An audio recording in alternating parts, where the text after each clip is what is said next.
Yes, bana, mambo vipi mdau wa michezo ambaye tumekuwa tukionana hapa ndani ya K1 TV online.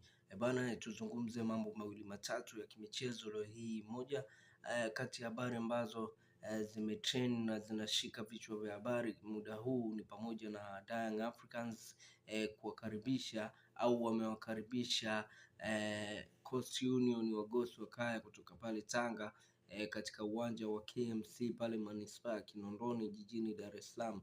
Lakini Wagosi wa Kaya wameweza kupokea chuma 4 takatifu 4-1, kitu ambacho imekuwa kwa miaka kadhaa sasa.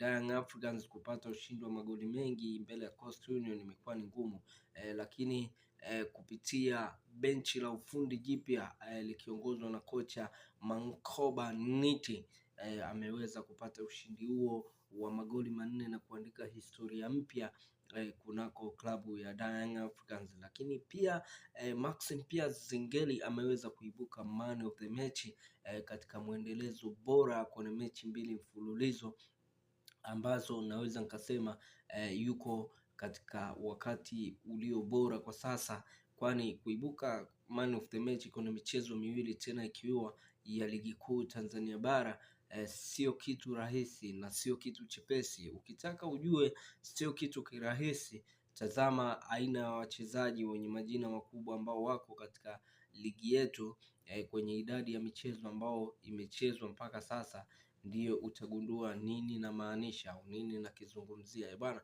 kwa haya na mengineyo endelea kunifuatilia Young Lucas Kalembo kupitia K1 TV online, tuweze kuhabarishana habari nyingi na nyinginezo hapa. Usisahau kusubscribe YouTube channel yangu Young Lucas Kalembo, lakini pia usisahau kunifuatilia kwenye mitandao ya kijamii kama TikTok pamoja na Instagram.